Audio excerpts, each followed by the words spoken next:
Break नंतर आपलं स्वागत। सुरुवातीलाच तुमच्याकडे येतो ब्रेकिंग न्यूज घेऊन।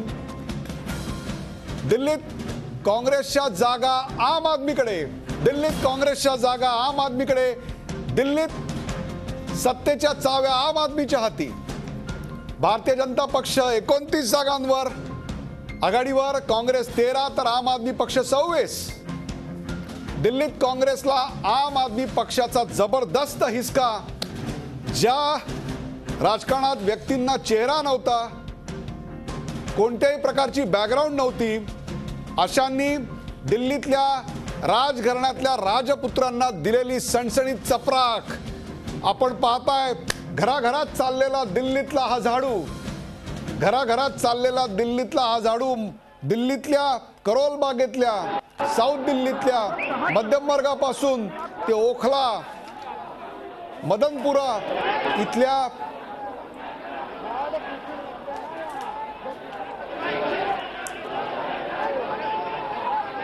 मदनपुरा, ओखला इथल्या झोपडपट्टी भागात सुद्धा आपण पाहताय काँग्रेसला पराभवाला सामोरं जायला लागतंय, तर आम आदमी जिंकताना दिसते। कांग्रेस का हाथ आम आदमी के साथ, कांग्रेस का हाथ आम आदमी के साथ असं जे चित्र होतं ते आता पुसताना दिसतंय। तर कांग्रेस का हाथ आम आदमी के साथ नहीं, आम आदमी का हाथ आम आदमी पार्टी के साथ असं दिल्लीतलं नवं समीकरण आपल्याला दिसतंय।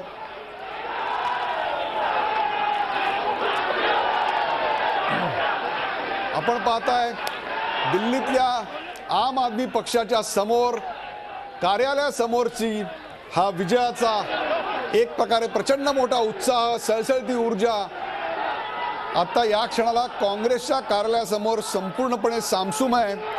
माझ्यासोबत महादेव शेलार आलेले आहेत, काँग्रेसचे प्रवक्ते महादेव शेलार आहेत, भालचंद्र कांगो आहेत, डॉक्टर विनय सहस्त्रबुद्धे आणि मृणालिनी नानिवडेकर यांच्यासोबत पुढचे 2 तास अभय देशपांडे आपल्यासोबत असणार आहेत। ज्येष्ठ पत्रकार अभय देशपांडे आमच्या नागपूरच्या स्टुडिओमधनं आपल्या सोबत असणार आहेत। पहिला प्रश्न घेऊन मी जातो महादेव शेलार यांच्याकडे।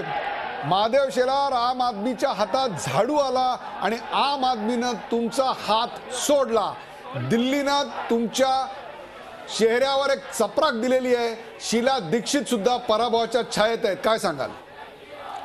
असं काही म्हणता येणार नाही। लोकशाहीतली प्रक्रिया आहे। काही वेळा दिशाभूल करण्यामध्ये काही मंडळी यशस्वी होतात, त्यातला हा प्रकार आहे।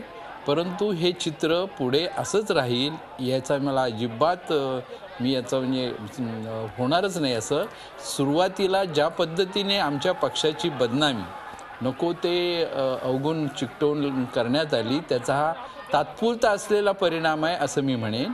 आणि पराभव म्हटलं तर लोकशाहीमध्ये चांगले चांगले निर्माण करतात की त्याचा परिणाम हा होतो, परंतु हा परिणाम दीर्घकाळ नसतो। लोक लगेच त्या या गोष्टीला कळून चुकतं की हे जे घडलेलं आहे ते तात्पुरतं घडलेलं आहे। त्यामुळे दिल्लीतला जरी आमच्या पक्षाचा चेहरा खराब करण्याचा प्रयत्न आम आदमी या पक्षाने केला असला तरी भविष्यामध्ये आम्ही नक्कीच दिल्लीकरांना कळेल की काँग्रेस पक्षानेच दिल्लीची चांगली विकास केलेला आहे। पुढेही काँग्रेसच्या महादेव शेलार, दिल्लीतला काँग्रेस पक्षाचा पराभव मान्य करणार। 70 पैकी 70 जागांचे कल आपल्या हाताशी आहेत आणि त्यात काँग्रेस कोणत्याही परिस्थितीत आता जिंकू शकत नाही। तुम्ही 3ऱ्या क्रमांकावर आहात। तुमचा आम आदमी पक्षाच्या झाडूनं आणि कमळानं संपूर्ण धुव्वा उडवलाय, मान्य करा। मी मगाशीच सांगितलं की ही प्रक्रिया आता रिझल्ट आपल्या समोर आहे, त्यामुळे पराभव आम्ही मान्यच करतो ना। राजस्थानमध्ये तुमचा पराभव झालाय। राजस्थानमध्ये अनेक वेळेला आपण पाहतो की राजस्थानची परिस्थिती अशी असते की 1 वर्ष काँग्रेस येतं तर दुसऱ्या वर्षी बीजेपी येते। अंडे एकमची हा प्रकार त्या ठिकाणी सातत्याने घडतो, जसं साऊथमध्ये घडतो अण्णा डीएमकेच्या बाबतीत आणि डीएमकेच्या बाबतीत। त्यामुळे राजस्थानमध्ये हा प्रकार घडला हे काही आम्हाला म्हणजे अनपेक्षित होतं असं मी म्हणणार नाही। आम आदमी पार्टीच्या हाती सत्तेच्या चाव्यात असं चित्र आपल्यासोबत अभय देशपांडे आहेत, मृणालिनी नानिवडेकर, भालचंद्र कांगो, सहस्त्रबुद्धे आणि महादेव शेलार या 5 जणांना घेऊन आपण हा आता संपूर्ण निकालाचं विश्लेषण करतो। या क्षणाची सर्वात मोठी बातमी ती म्हणजे भारतीय जनता पक्ष अनेक ठिकाणी आघाडींवर दिल्लीमध्ये 70 पैकी 70 जागांचे कल, निकालांचे कल आपल्या हाताशी आहेत. त्यात भारतीय जनता पक्ष 31 जागांवर, काँग्रेस 12 जागांवर म्हणजे तिसऱ्या क्रमांकावर, तर आम आदमी पक्ष ज्याची संभावना काँग्रेसनी आणि भारतीय जनता पक्षांनी सुद्धा कालचा आलेला पक्ष, असे पक्ष निवडणुकांच्या वेळी येत असतात अशी केलेली होती, तो पक्ष सुद्धा आता या ठिकाणी प्रचंड मोठ्या प्रमाणावर जिंकताना दिसतोय. दिल्लीची वाटचाल एक प्रकारे त्रिशंकू विधानसभेकडे होताना दिसते. तर राजस्थानमध्ये जवळपास 176 म्हणजे 80% जागांचे निकाल, 200 पैकी 80% जागांच्या निकालांचे कल आपल्या हाताशी आले आहेत आणि त्यामध्ये भारतीय जनता पक्ष एका स्पष्ट बहुमताकडे, काँग्रेस प्रचंड धुव्वा झालेला आहे. अशोक गेहलोत ज्यांना मारवाडचे गांधी म्हणून ओळखलं जात होतं, त्यांनी खूप चांगल्या आरोग्याच्या योजना राबवल्या होत्या, परंतु त्यांना जनतेनं नाकारलेलं दिसतंय. तर मध्य प्रदेशामध्ये ज्या ठिकाणी काँग्रेसच्या अनेक नेत्यांची हत्या झाली होती, त्या दंतेवाडा बस्तर परिसरामध्ये 8 जागांवर भारतीय जनता पक्ष पुढे, तर फक्त 4 जागांवर आता सध्या काँग्रेस पुढे आहे. आणि तिथली जी परिस्थिती आहे ती मध्य प्रदेशामधली परिस्थिती अशी आहे की 230 पैकी जवळपास 80% जागांच्या निकालांचे कल आपल्यापर्यंत आता आले आहेत आणि त्यातल्या 197 जागांपैकी आपण पाहताय 128 जागांवर भारतीय जनता पक्ष, तर फक्त 55 जागांवर काँग्रेसला आघाडी मिळताना दिसते. तर छत्तीसगडमध्ये अत्यंत अटीतटीची अशी लढाई, 90 पैकी 58 म्हणजे जवळपास 70 ते 72% निकालाचे कल आपल्या हाताशी आहेत आणि त्यात भारतीय जनता पक्ष 29 तर काँग्रेस 29. अत्यंत अटीतटीची लढाई आहे. रमण सिंग विजयाची संधी पुन्हा मिळवणार का? मध्य प्रदेशामध्ये शिवराज सिंग चौहान पुन्हा विजयी, तर राजस्थानमध्ये सत्तेचा पलटा पलटला, तर दिल्लीची सत्ता नेमकी कुणाच्या हाती? लोकांना दिल्लीमध्ये बदल हवा होता, त्यांना भाजपच हवा होता असंही नाही आणि काँग्रेस हवं होतं असंही नाही, त्यांना मूलतः बदल हवा होता आणि त्या बदलाच्याच बाजूनं त्यांनी निकाल दिलेला आहे. अभय देशपांडे आपल्या समोर आहेत. अभय देशपांडे, सर्वप्रथम दिल्लीचं आणि त्यानंतर संपूर्ण आतापर्यंतच्या आलेल्या निकालांच्या कलाचं विश्लेषण आपण काय कराल? अभय देशपांडे, नागपूरच्या स्टुडिओमधून. उदयजी, सर्वप्रथम आपलं अभिनंदन. आपण या सर्व निवडणुकांचं आणि आतापर्यंतच्या त्या राज्याच्या निवडणुकीच्या इतिहासाचं अचूक विश्लेषण करून जे अंदाज वर्तवले होते ते जवळपास 100% बरोबर येताना दिसत आहेत. आपण सांगितलं होतं की मध्य प्रदेशमध्ये आणि राजस्थान या 2 राज्यामध्ये भाजप, दिल्लीमध्ये हंग पार्लमेंट विथ बीजेपी ॲडव्हान्टेज आणि छत्तीसगडमध्ये फोटो फिनिश. आत्ताची स्थिती तीच आहे. त्यामुळे सर्वप्रथम आपलं आणि झी24 तासच्या टीमचं अभिनंदन. दुसरं मी गोष्ट अशी सांगेन, या प्रत्येक राज्यावाईज विचार करायचा झाला तर दिल्लीमध्ये काँग्रेसच्या विरोधाची लाट होती. काँग्रेसची मोठ्या प्रमाणात पिछेहाट होणार ही स्पष्ट झालं होतं, पण ही मतं भाजपाकडे जाणार नाही तर ती आपकडे जातील असा जो आपला अंदाज होता तसंच होताना दिसतंय. आपला त्यांच्या अपेक्षेपेक्षा जास्त जागा मिळत आहेत. सर्वसाधारण त्यांना 17 ते 18 जागा मिळतील पहिल्या निवडणुकीमध्ये असा अंदाज होता, परंतु ते त्याच्याही पुढे गेलेले आहेत. ही खऱ्या अर्थानं दिल्लीची होती ती तिरंगी लढत होती.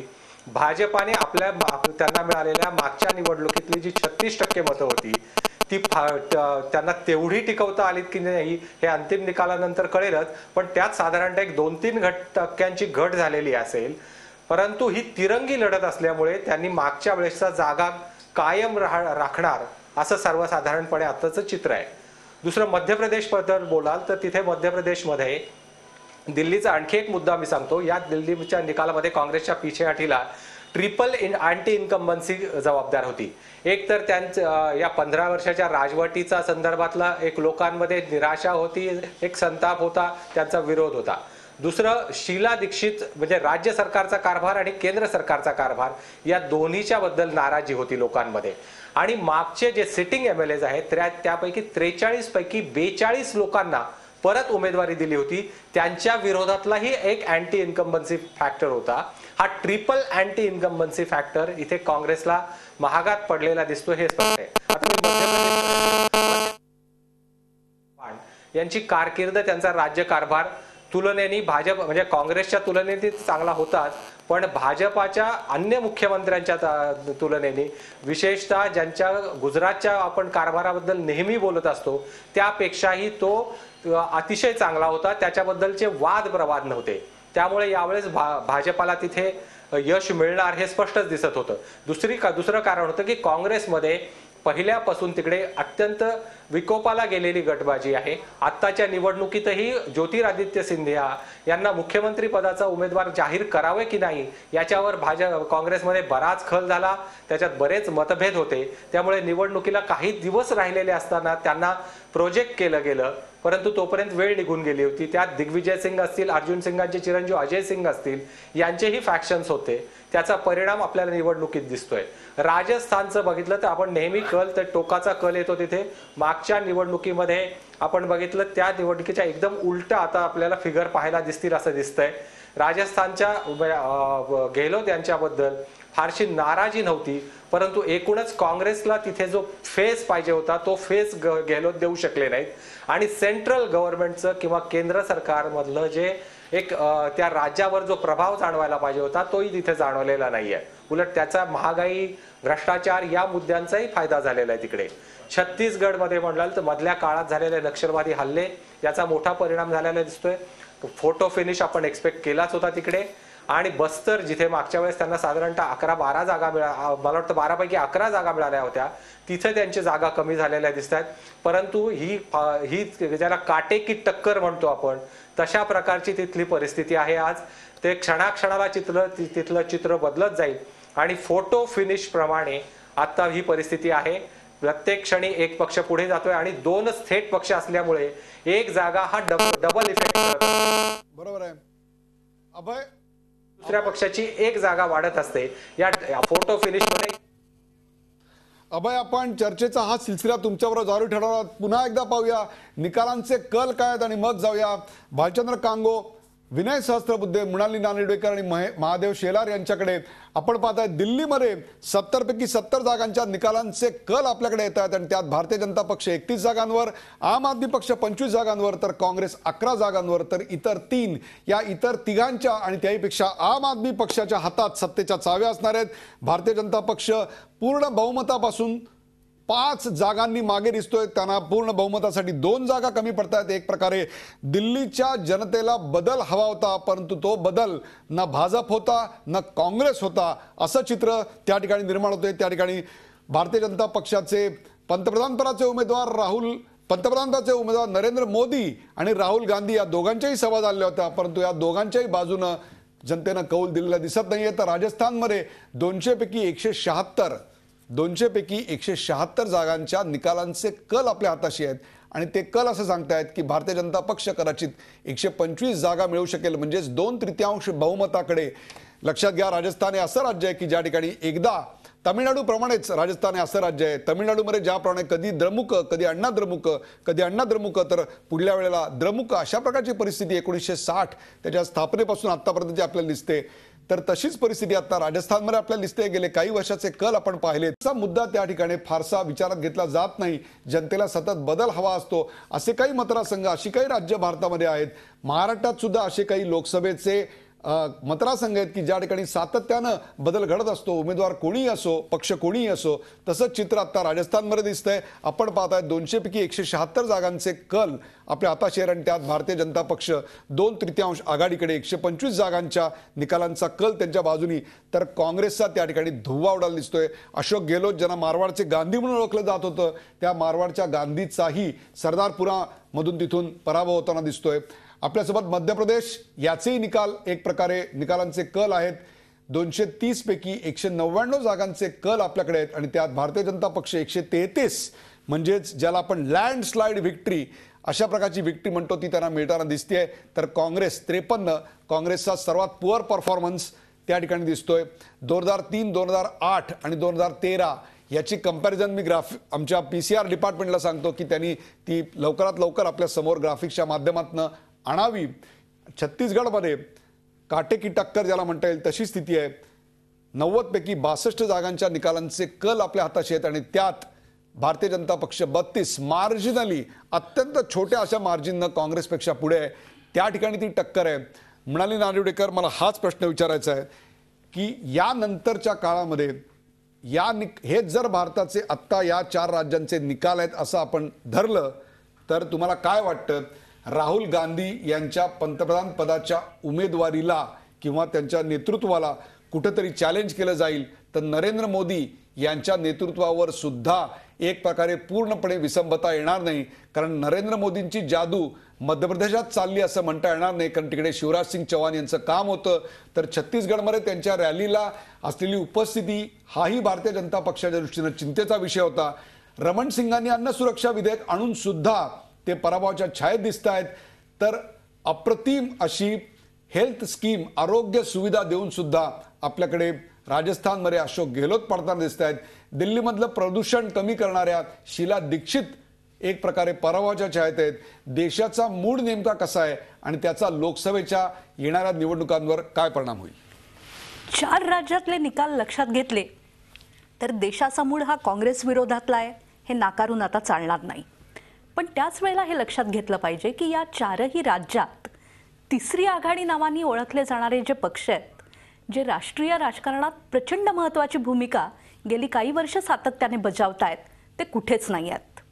इथे बसपा नाही, इथे सपा नाही, इथे नवीन पटनाईकांचा पक्ष नाही, इथे कोणत्याही दुसऱ्या पक्षाचे खासदार, आमदार, प्रभाव, नेते असं नसल्यामुळे 4 राज्यांच्या निवडणुका या लोकसभेच्या इंडिकेटिव्ह आहेत का, याचं उत्तर कदाचित नाही द्यावं लागेल.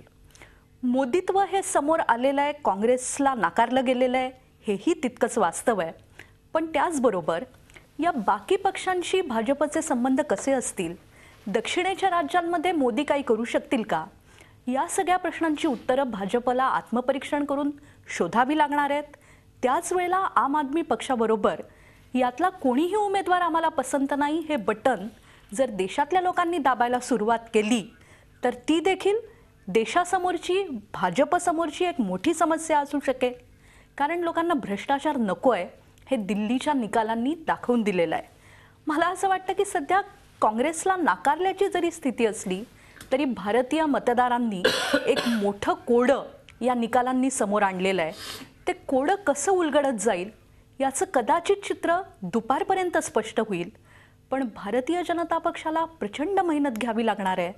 काँग्रेसला स्वतःची नीती, नियम, त्यानंतर नाकर्तेपणा यांना लोकांनी पूर्णतः नाकारलेलं आहे हे लक्षात घ्यावं लागणार आहे.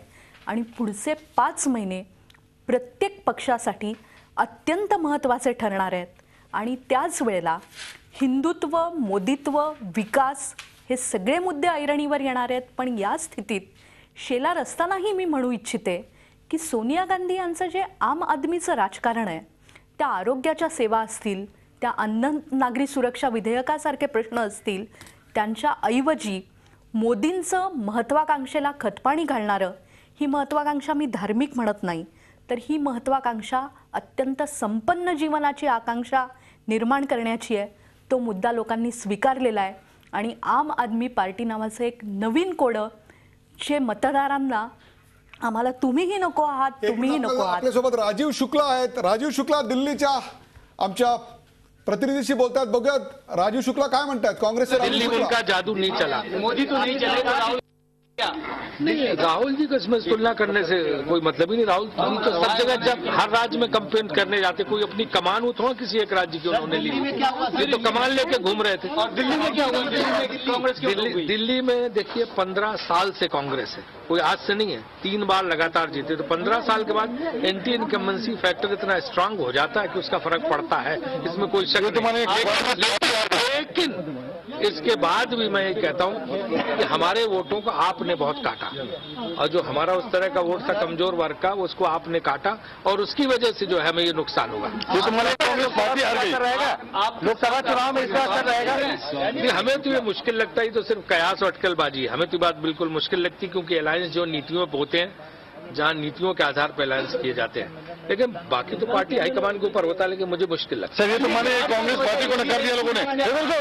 कांग्रेस पार्टी को नकार दिया लोगों ने. राज्यों के चुनाव से कांग्रेस पार्टियों को नकारने से आप नहीं जोड़ सकते हैं. अभी 4 राज्य हम जीते हैं पिछले साल, कर्नाटक, उत्तराखंड, हिमाचल और मेघालय, तो कांग्रेस पार्टी को नकार दिया. और 1998 में जो है यहाँ पे जीती कांग्रेस थी दिल्ली में, लेकिन लोकसभा चुनाव में बीजेपी जीत गई थी। शुक्ला जी, तो बीजेपी लोकसभा चुनाव के नतीजों को बिल्कुल तुलना नहीं करनी चाहिए।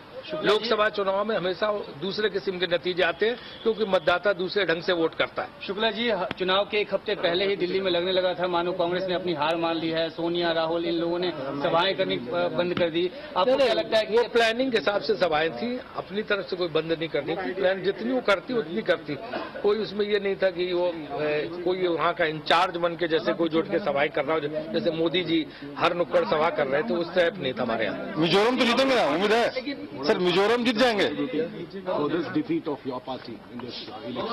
Well, the results so far, the trends are very surprising for all of us.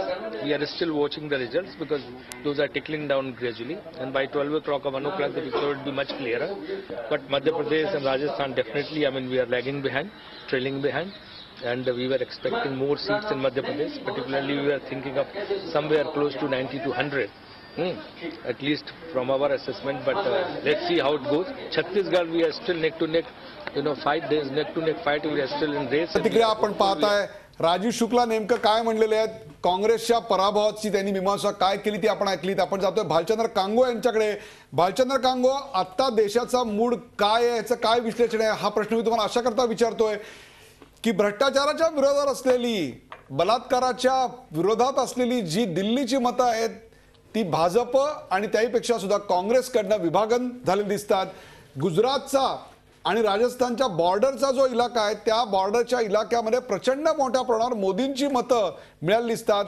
राजस्थानला त्याचा खूप मोठ्या प्रमाणावर फायदा झालेला दिसतो. मध्य प्रदेशामध्ये आपण जर पाहिलं तर बस्तर सारख्या इलाक्यामध्ये भारतीय जनता पक्ष 8 जागांवर जे यश त्यांना मागच्या वेळी मिळालं होतं तसंच यश त्यांना तिकडे मिळताना दिसतंय.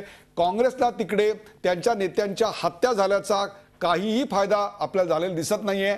तो एक अत्यंत महत्त्वाचा फॅक्टर आहे.